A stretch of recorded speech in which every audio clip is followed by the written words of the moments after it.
I wrote a book called The Road Less Stupid.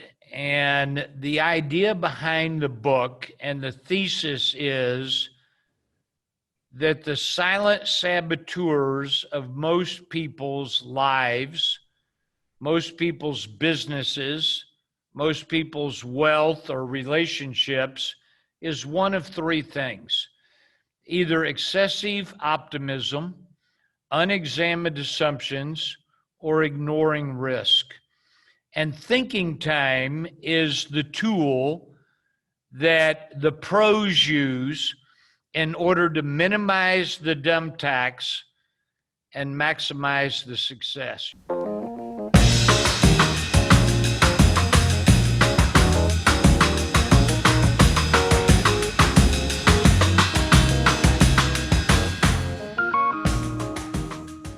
Welcome to Nelda Live. Today we have with us Keith Cunningham. Keith, it is so good to have you. Thank you for being here. I look forward to our time together. I would love for the audience first to understand this amazing journey you've been on. You've made a lot of money, lost a lot of money, and made money again. And through that, I know that you have gained an immense amount of wisdom. So much so that I understand and know that you teach alongside Tony Robbins. That is amazing. And I would just like for the audience to get a snapshot of what that part of your journey was like. Could you tell us about that? So I was giving an interview in Ireland 8 or 10 years ago, and I was there to give a presentation to a couple thousand people. And the day before my presentation, the promoter of the event that I was speaking at asked me to go on a radio program and promote the event, and which I was more than happy to do. So I went into the studio with the radio disc jockey, and the disc jockey was on a break and there was a commercial playing. And so we were able to talk. And then when we finished talking, we were going to go live. And so during this commercial break, the disc jockey looks at me and says, I've read about you. I know about you. I've read your background. Is there anything you don't want me to ask? And I said, yes. Don't ask me how it feels to lose $100 million, because I can tell you it feels horrible and it's a dumb question. So don't ask me about that. So then we came back from the break, and so the disc jockey says, okay, I'm sitting here with Keith Cunningham, the man who lost $100 million. Keith, how does it feel to lose $100 million? And of course, we're live on the air. And I said, well, let me tell you how I view this. And the way I view it is that life is like a university. And in life, just like a university, there are courses. And if you're in university and you take a course, there's a tuition. So I just took a course in the University of Life, and the tuition was $100 million. And the question is not, how do I feel about having spent that much money? The question is, did I get my money's worth? Did I learn anything? And so the journey I've been on is a learning journey. I have had a lot of success. I made some incredibly stupid mistakes, lost a lot of money, have remade a lot of money.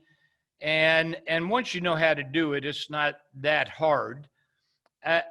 My favorite question to ask people, Nelda, is, and I ask this all over the world to every time I have an opportunity to teach. If I gave you the opportunity to unwind any 3 financial decisions you've ever made, how much money would you now have?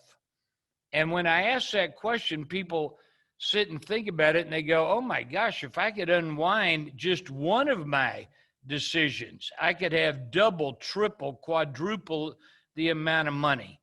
And so to me, the lesson, the journey that I've been on is a journey that starts with the key is not to make it.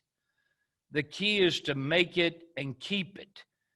And the reality is the reason that most people don't have the business and financial success they'd like to have is not because of a lack of good ideas. The reason most people don't have the success they want or could have is because they've executed on too many bad ideas. And so the key is, how do I avoid having bad ideas that I race out and execute on? The journey is, the mechanics of it is that I do have a business background. I am a business person. I continue to be in business. And I have migrated so that some part of my life is dedicated to teaching and mentoring and giving back. I've made a very important distinction, and the distinction is that there's a big difference between success and fulfillment. Success is getting what I want, and fulfillment is giving what I got. And so I'm very much in a fulfillment stage of my life now, and I'm very focused on, I'm great with the success. I need to keep it, but I'm very focused on how can I do a better job of supporting some people around me so that they don't have to make the same dumb mistakes and pay the same dumb tax that I did. That is wonderful. I love the idea. I love that verbiage, success and the fulfillment stage. That's wonderful. Can we talk about the sabbatical that you took? Because I love that story. I find it fascinating. What did you do on that sabbatical, and how did it affect you? So I think anybody that suffers a really big loss, and my loss was big in terms of money, but it was even bigger because I had my net worth and my self-worth entwined. I had my identity wrapped up in being a successful business person, and when I lost the money, I lost my identity. And at the same time, I lost my marriage, and every part of my life was in shambles. And I didn't know that I was going to take a sabbatical, but it turned out to be one. And I felt like it. Maybe the best way to describe it is this: it's like being a basketball player, and it's halftime, and you're trotting off the court to go to the locker room at halftime, and you look back at the scoreboard right as you're leaving the court, and the scoreboard says it's 87-3, the other guy is winning. And so here I am in the locker room, and it's halftime, and I keep asking myself the question, how am I going to win this game? Because I'm behind. I've screwed up, and I haven't played my cards right, and I've made a bunch of really poor decisions, and probably I'm not I had done a poor job of creating the version of myself that I envisioned. And so it was an opportunity for me to rebuild. The sabbatical lasted 18 months.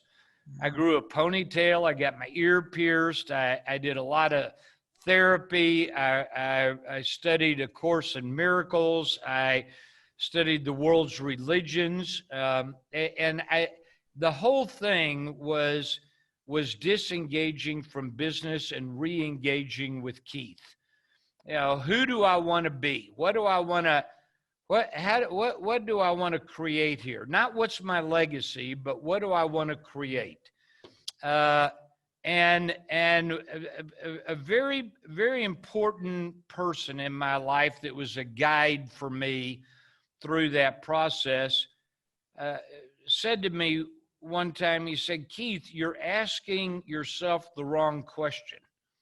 And I said, I don't know what that means. He said, you keep asking yourself the question, how am I going to win? And you need to change the question to, how am I going to play? How am I going to play the second half?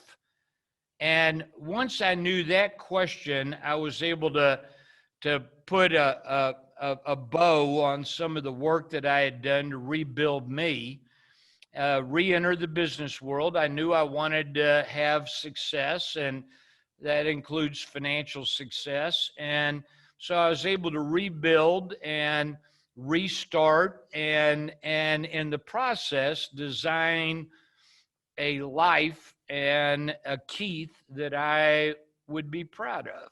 And I'm not sure that had the whole loss and sabbatical not happened, I am fairly confident that the person I was on track to become would not have been someone I would have been proud of. I think one of the most powerful things I've ever heard, Nelda, and I still think about this every single day, this same guide that was supporting me in my sabbatical years later said, Keith, hell on earth would be to meet the man you could have been. And when I heard that, it resonated with me to my DNA. For some reason, that idea of meeting the man I could have been scared me to death. And I simply made a decision that what I want to do and how I want to do my life is so that I could meet the man I could have been, and I could look that guy in the eyeball and say, I know you. I know you because I am you.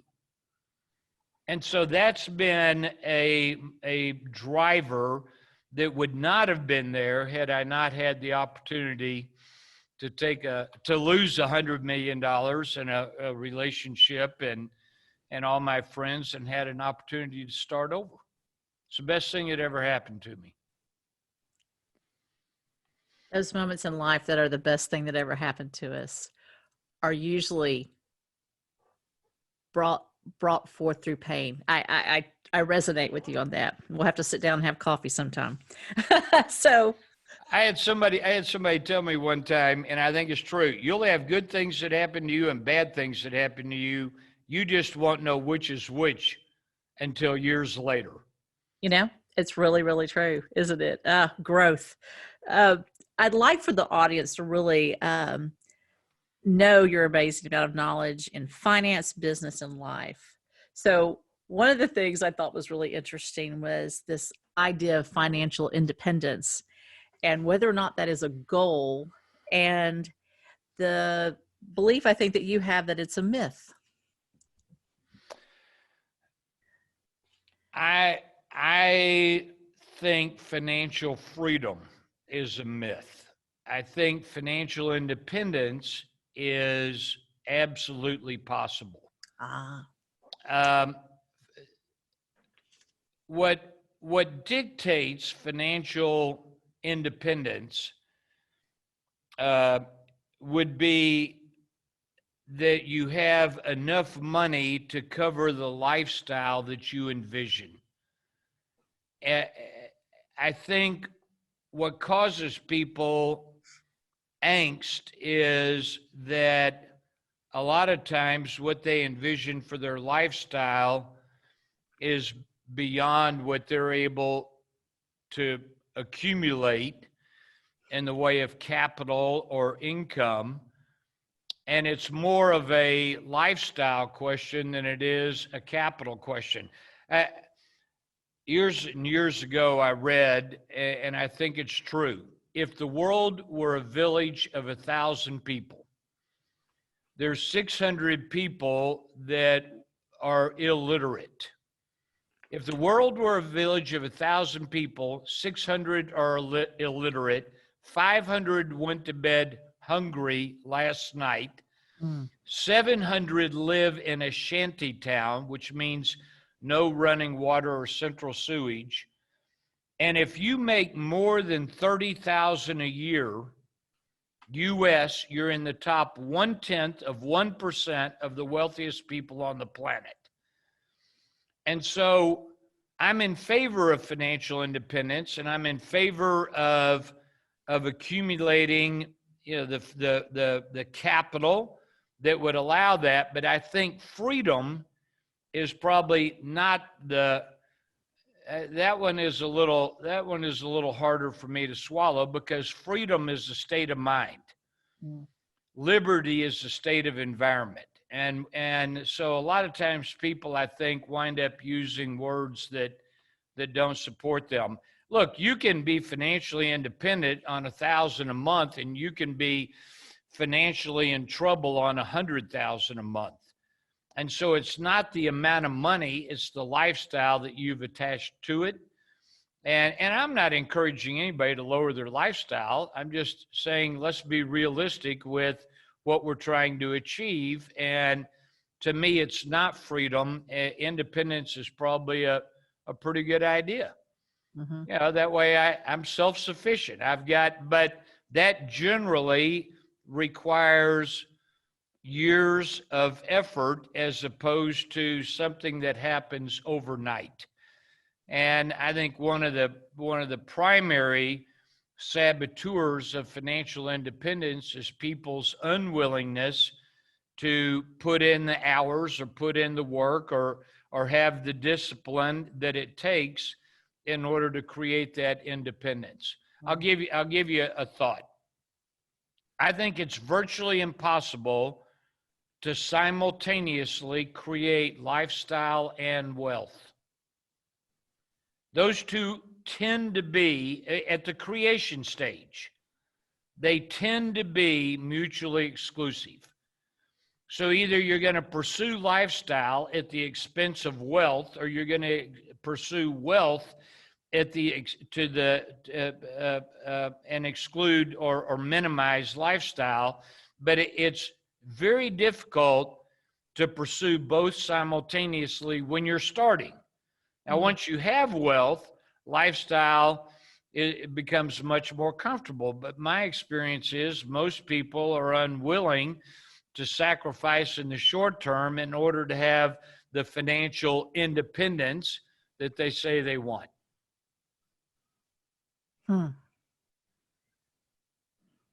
Okay. You got me thinking. I'm not saying I'm right. I'm just saying that's the way I think about it. No, that's great. It's great. So another one of your powerful ideas I just want to be sure we talk about is your idea of thinking time. I'd like for you to share your ideas on thinking and how important it is. So I'm probably going to say something that will be a little controversial, but just stay with it long enough to hear it out. My experience is that money and investing and business is an intellectual sport. Money and investing and business typically do not respond well to emotions. I look back on some of my biggest financial mistakes, and I've got some doozies. And at the root of every one of them is one of three things. Either at the time of the investment, there was excessive optimism, or at the time of investment, there was unexamined assumptions, or at the time of investment, there was ignored risk. And had I been able to control my optimism, had I, before I put money in or before I did something, had I been able to think through what are the assumptions I'm making that may or may not be accurate, had I been able to look around and ask the question, what could go wrong? uh, is there anything here that could bite me really, really hard that I'm simply ignoring because I am so emotional, or so I'm using my gut, my glands, to make what should be an intellectual decision? Most of the people that are listening to this have heard of a book that is an international bestseller, is 70 years old. It's sold 85 million copies worldwide. It's been translated into 150 languages. Most of us have heard of a book called Think and Grow Rich. Some of us have actually read that book. The name of the book is not Dim the Lights, Hold Hands, Burn Incense, Sing Kumbaya, and a sack full of money is going to fall on your head. That's not the name of the book. The name of the book is not Use Your Emotion, Your Gut, and Your Glands and do what you're passionate about, and then you're going to get rich. The name of the book is Think, and they're right. Business and investing is an intellectual sport. And I learned this years ago. I was listening to probably one of the smartest, best businessmen I've ever met. This is over 30 years ago. And he made a comment while I was in a meeting with him. Somebody asked him a question. He said, I don't know. Let me get back to you on when I can give you an answer. And he opened his little day timer. This is before blueberries and blackberries and crackberries.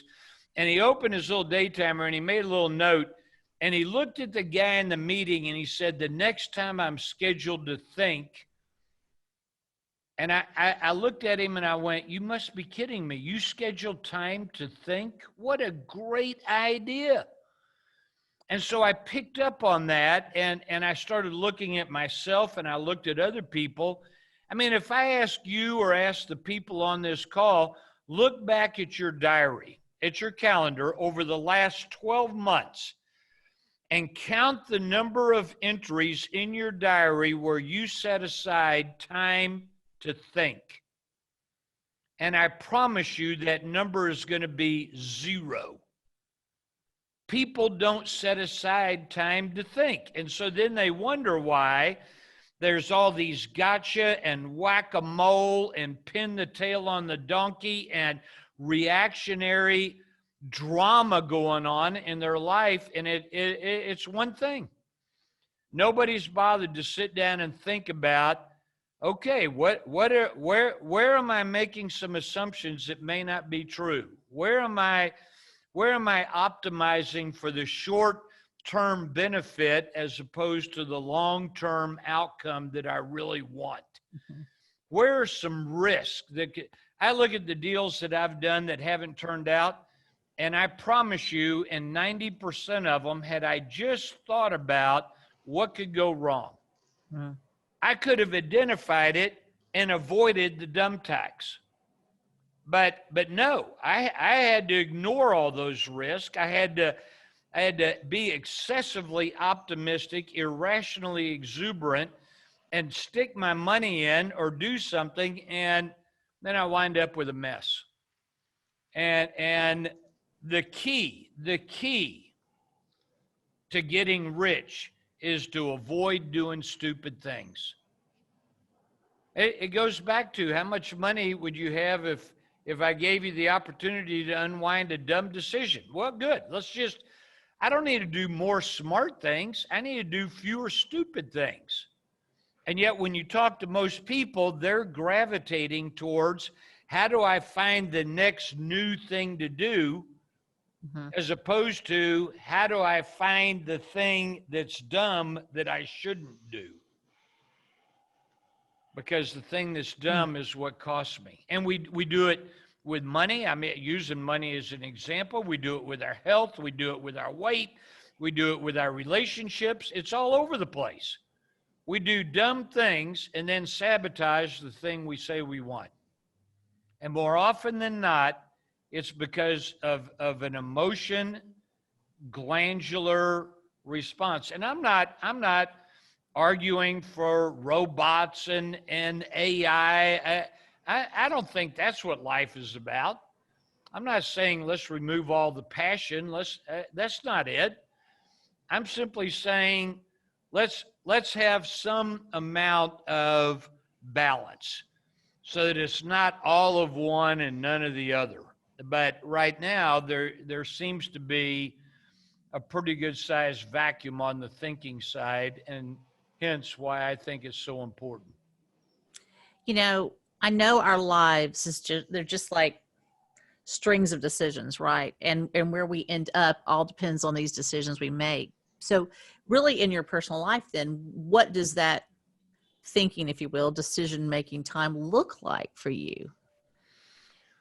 So the key to effective thinking is to start with a really, really high quality question.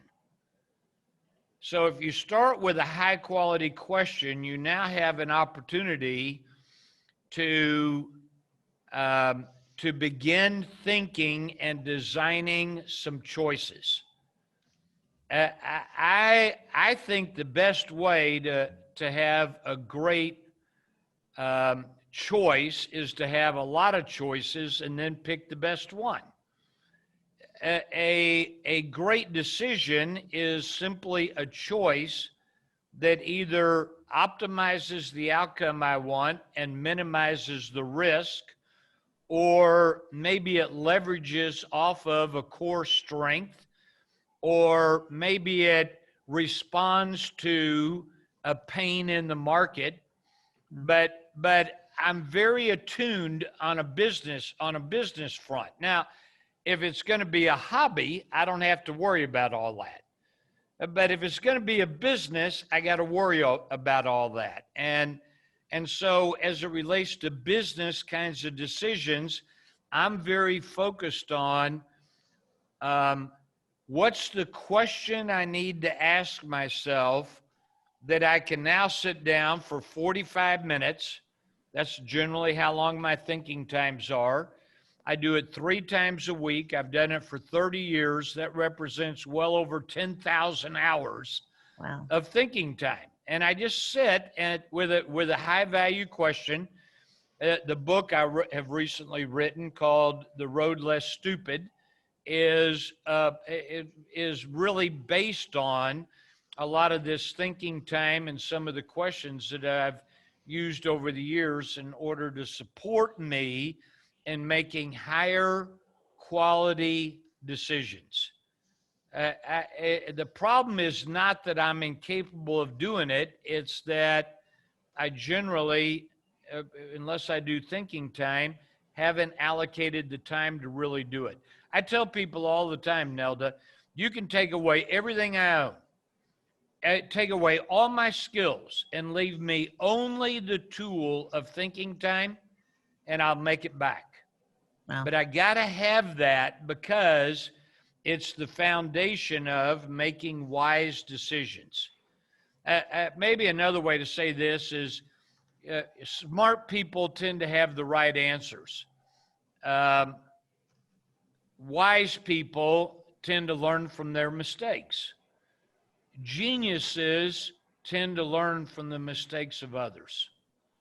And so what I want is an opportunity to ask myself a very insightful question and then be able to design some choices that will support me in getting the outcomes that I want. I'm going to read you real quick a quote from Warren Buffett, which I think is very, very insightful. And the quote is this.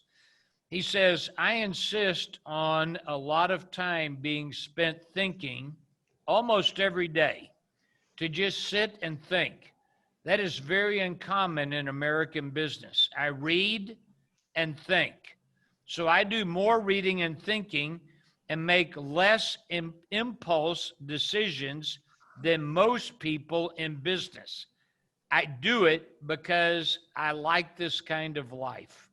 I think that's extraordinary. Yeah. You know, if you read Bill Gates, if you read about the Google boys, Michael Dell, every single one of them has a discipline of being able to sit quietly in a room and reflect. And the key is to have a really great question that will support you in that thinking time.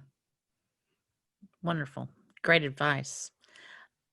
I also want to go somewhere else because you've said it several times in different ways, but in my recent interviews, Keith, I've had a lot of people say, we talk about the power of saying no. Now, saying no actually opens up opportunities. So what is your perspective on saying no?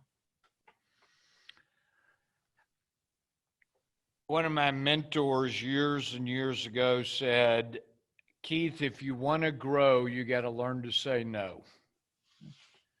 No sets up the guardrails or the boundaries that allows me the opportunity to focus on the most important priorities. One of my jobs as a CEO is to set priorities for the organization. Or if I don't have a company, I'm setting priorities for myself. The reason priorities are so important is because it dictates how I'm going to allocate resources. All of us are resource constrained, and the biggest constraint we have is our time. In fact, time is the only common denominator between me and Bill Gates. We both have 24 hours in a day. Nothing else in our lives resembles each other than we both have the same amount of time. And I think what differentiates successful people from mediocre people is how they choose what they choose to prioritize and the boundaries they can put up that allows them to focus on the critical few versus the trivial many. So I happen to think that for example, if what you want is to become great at something, become very successful at something, then the saboteur is probably trying to do too many things at once, to multitask, to have multiple streams of income, which is, again, I'm willing to be controversial. Multiple streams of income is an unbelievably bad idea if you're focused on becoming financially successful. If you're focused on lifestyle, it's a great idea.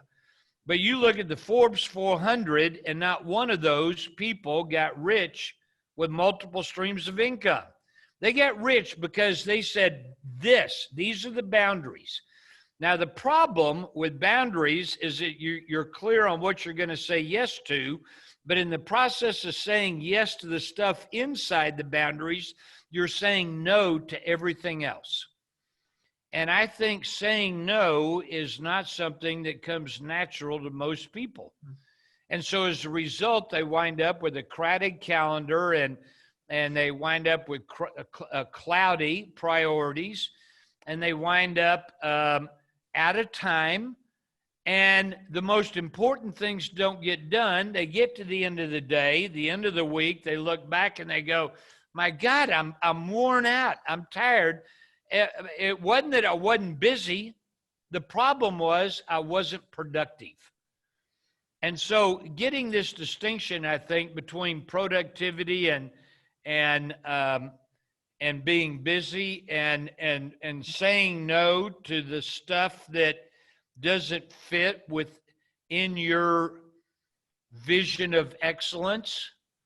There's a great quote. I got to give you another quote. I thought about this when I saw this question. I think you're going to like this quote, and it's relatively short. It says this: "The master in the art of living." Okay, that's a pretty good lead-in sentence. The master in the art of living makes little distinction between his work and his play, his labor and his leisure, his mind and his body, his information and his recreation, his love and his religion. He hardly knows which is which. He simply pursues his vision of excellence at whatever he does, leaving others to decide whether he's working or playing. To him, he's always doing both. Wow. Now, the key to that whole thing is clarity on my vision of excellence. That's the key to the whole thing. And once I get clarity on my vision of excellence, anything that fits within those guardrails, it becomes a priority. And the stuff that doesn't fit within those guardrails becomes a minor or a to-do, or it simply gets eliminated because it's not supporting my vision of what I want. I think the power of saying no is one of the great powers, and it's one of the hardest things to do.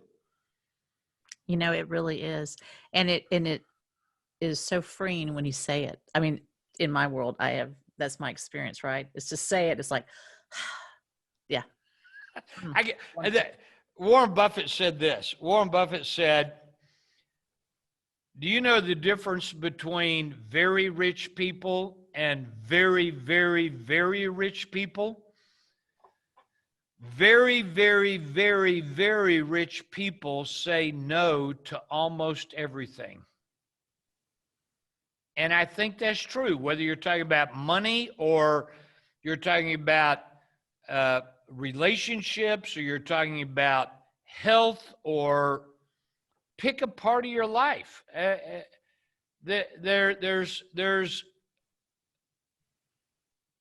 heard Nick Saban, who is a great football coach at Alabama and has won a number of national championships. And he was asked about the difficulty of coaching young men today with the millennial background. And Coach Saban said something that I think is remarkable. He said, the biggest problem with the young men we work with is they believe they have more choices than they actually do. He said, in reality, if you want great, there's very few choices. If you want mediocre, there's a million choices. But if you want to be national champions, there's very few choices. And at Alabama, we have very few choices. That's hard for some of our young men to understand, but it doesn't change the fact that it's true. And I think the same thing applies about this saying no. It's about, okay, what are the choices that I'm going to make? And the reality is, in order to embrace my vision of excellence, the truth is there's very few choices, which means I'm going to say no to almost everything. It's a powerful word. Yes, it is. I love it that you brought that up. I've been interviewed a lot of times, and you're the first one to do that. So nice job. Oh, yeah. Thank you. So, Keith, let's talk about now mentorship. You have mentioned it several times, but I know it's very important to you. So let's talk about mentorship. Okay. I think another word for mentor is a guide or an advisor or a coach. I think that having a guide or advisor or coach or a mentor is extraordinary because it's a way for me to avoid making mistakes. It's a way for me to stand on someone else's shoulders. I was very fortunate early in my career. In fact, just getting out of business school, I found two guys in Austin, Texas, that owned a business, and they needed a protege, and they had a very rapidly growing business, and these two gentlemen were very successful, business wise, financially. They were unbelievable teachers, and they offered me a job.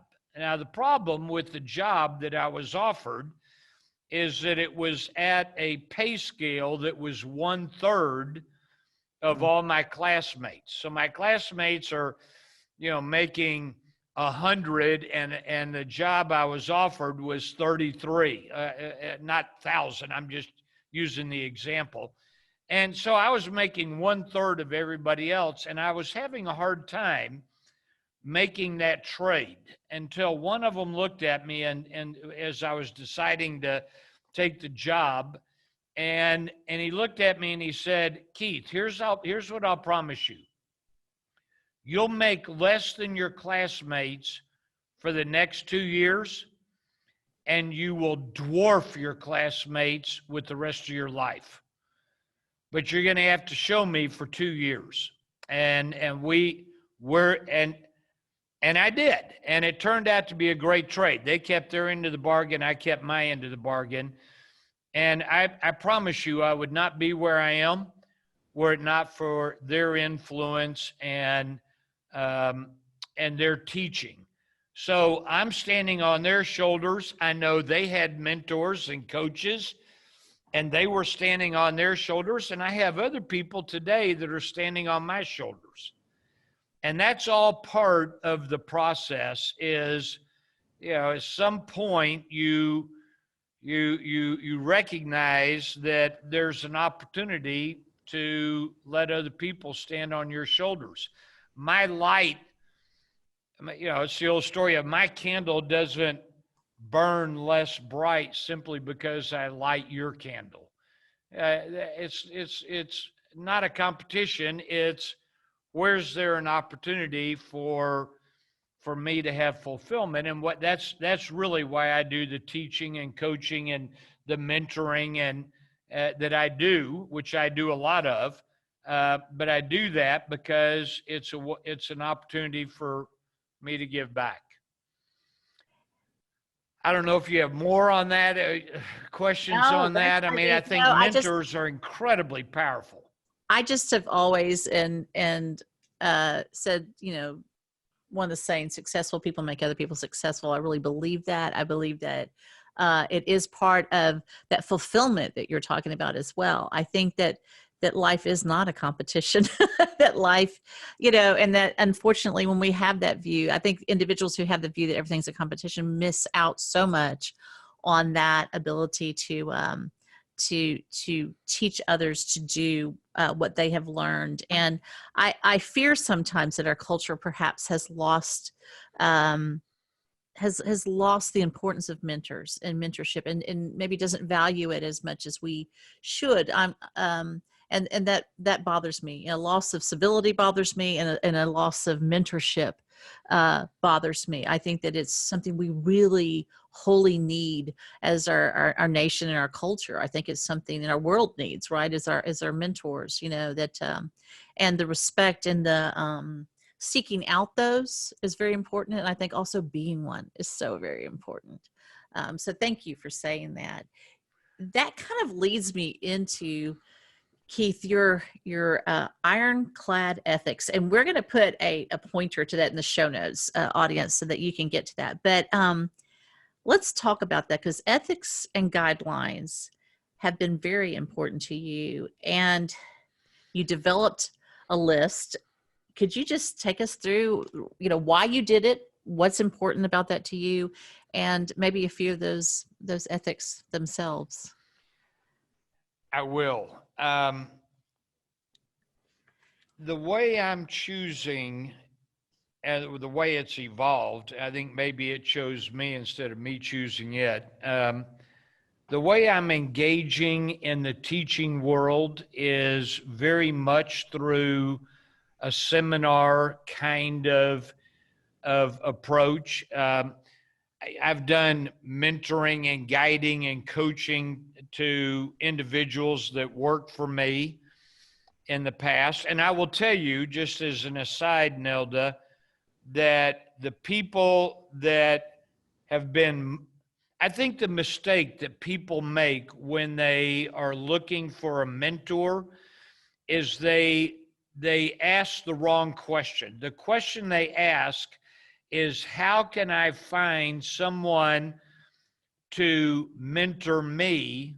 What's in it for me? As opposed to asking the question, what can I offer to someone so that they would want to guide me?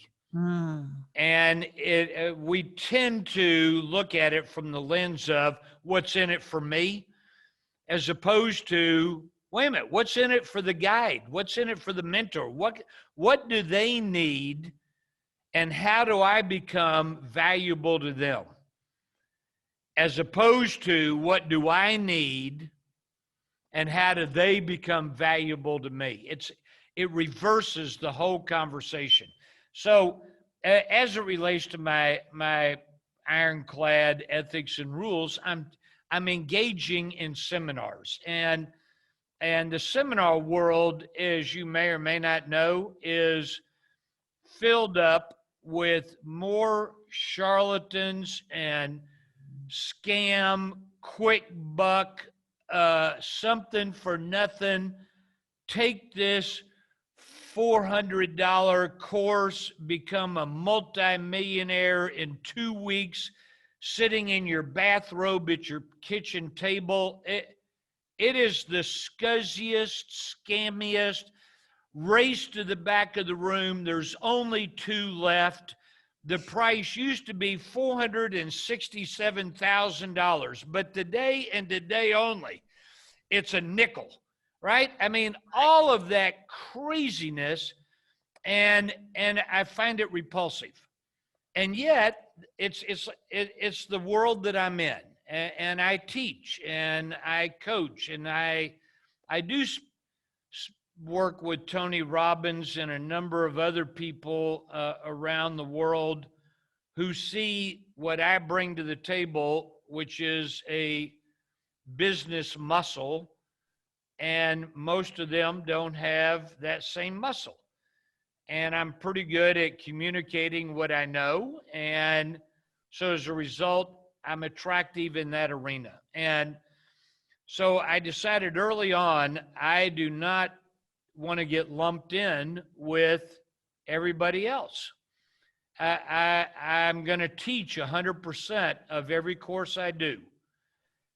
You're not going to think you're signing up for me, and then I'm going to trot in 5 of my friends to guide you and coach you. You're paying for me. You're going to get me, and that may not be what you want. In which event, don't sign up, because I'm the guy. I will not raise money out of the room because if, as your guide, as the person in front of the room, I have way too much influence. And if I say to a room full of people, 1,000 people, look, I've got a deal I'm working on, and you know, if somebody wants to put in $5,000 or $10,000, that you can be my partner. That's inappropriate, and I should never ever do that. I should never become partners. I should never finance any of our students. I've got plenty of capital. My biggest problem is I lack opportunity. But the instant you and I are partners in some form, I've now changed our relationship, and the relationship is unbalanced at the beginning because I'm the guru. I'm the teacher. I'm the wise old one, and I'm the silverback. You're the young one. And so I want to avoid any sense of impropriety, or I tell people all the time, if I have to convince you to come and study with me, then I care more about your dreams than you do. And that's a prescription for disaster. Either you look at me and you see a resource that you think would be useful, or you look at me and say, whew, that guy may know something that I need to know, then good. Come and study with me. And that's why I've designed the coach, the programs and the mentoring and the courses that I teach are all built around this idea of, I tell people all the time, there's two kinds of hay. There's hay before it's been through the horse, and there's hay after it's been through the horse. And when you're coming to Keith, you're getting hay before it's been through the horse. And hay that's before it's been through the horse is a little more expensive than hay after it's been through the horse. I tell people, look, I'm not teaching you a theory. I'm 70 years old. I've been in business for 50 years, and I've been paying attention the entire time. That's why I've accumulated this muscle, because there's lots of people 70 years old and haven't learned a thing. I've built this huge muscle as a result of having done it, and I'm going to teach you what I do. And that's untrue for most people who teach. Most people who teach stock market investing make all their money from teaching stock market investing. If they were so good at stock market investing, why are they teaching? They don't eat their own cooking. And so I think it's critical that a teacher eat their own cooking and not be throwing up.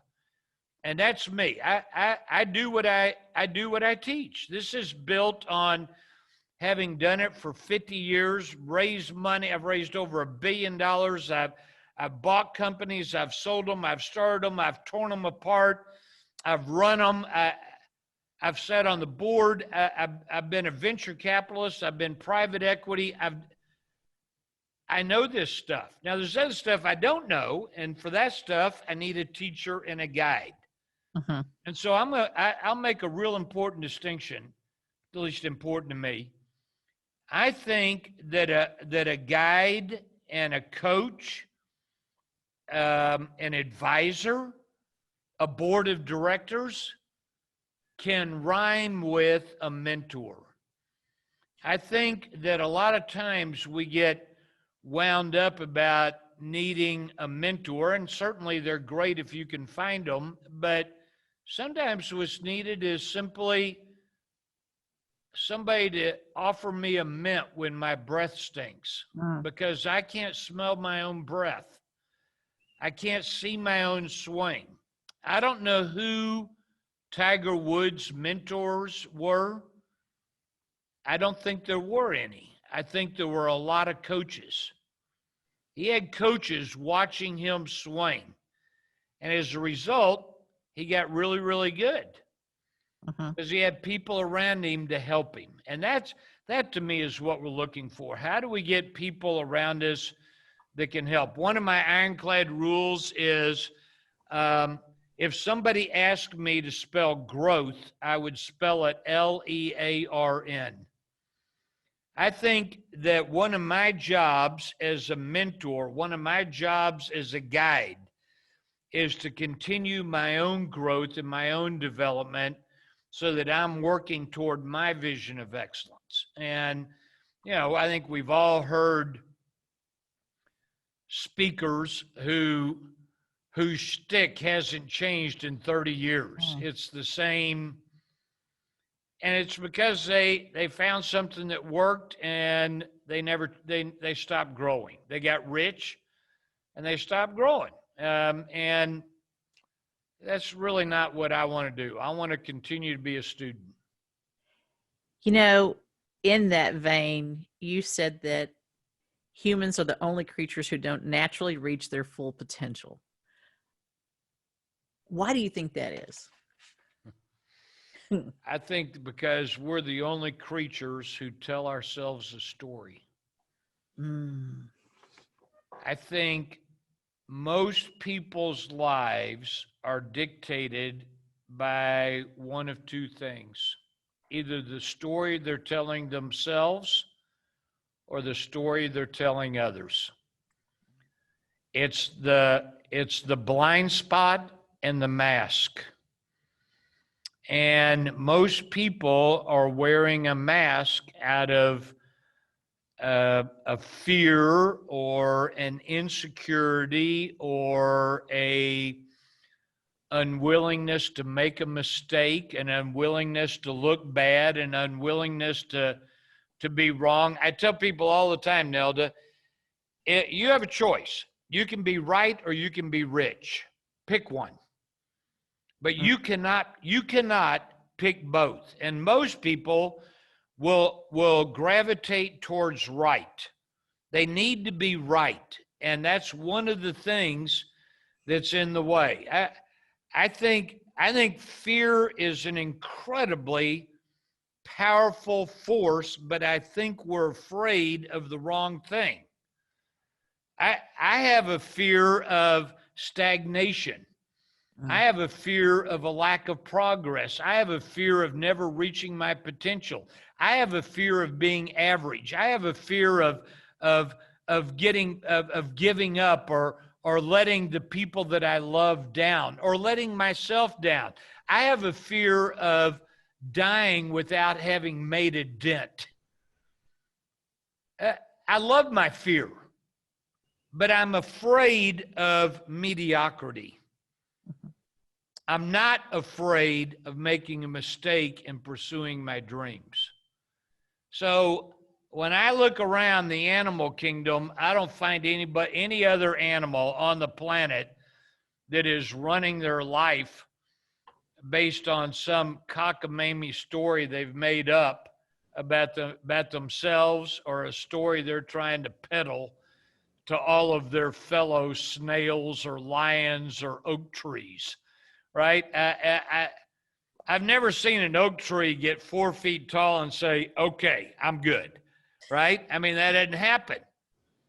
But it happens with people all the time. They get in their comfort zone.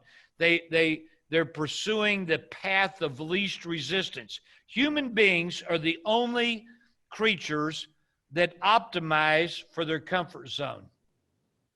Who look for shortcuts, who look for the path of least resistance, who have learned helplessness. We're the only we're the only creatures that do that. Yeah. So it's no wonder that we don't reach our full potential.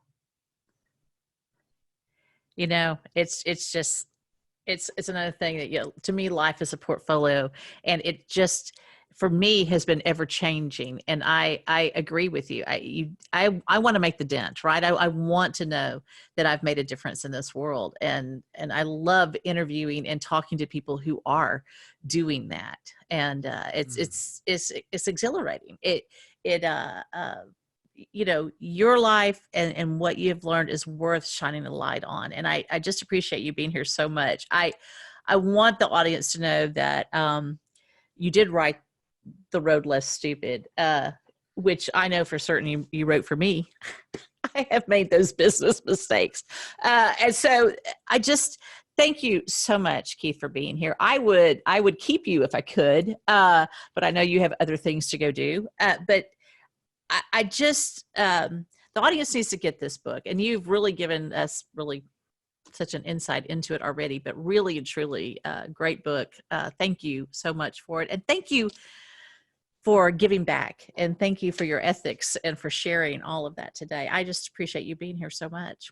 It's such a pleasure. You're a wonderful person. I look forward to meeting you in person someday. Yes, I can't wait. All right. Okay. Thank you. so We'll make much. a point for that. Thank you, Keith Cunningham. Thank you so much. Thank you. Thank you.